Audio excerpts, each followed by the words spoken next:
Meaning of defaulter. Defaulter.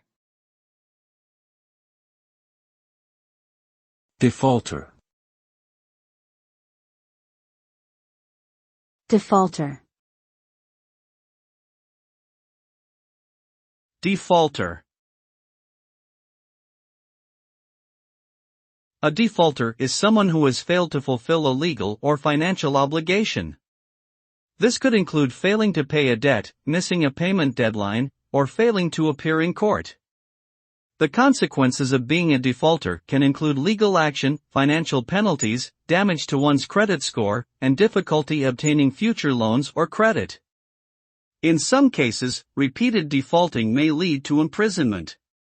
It is important to promptly fulfill legal and financial obligations to avoid being labeled a defaulter.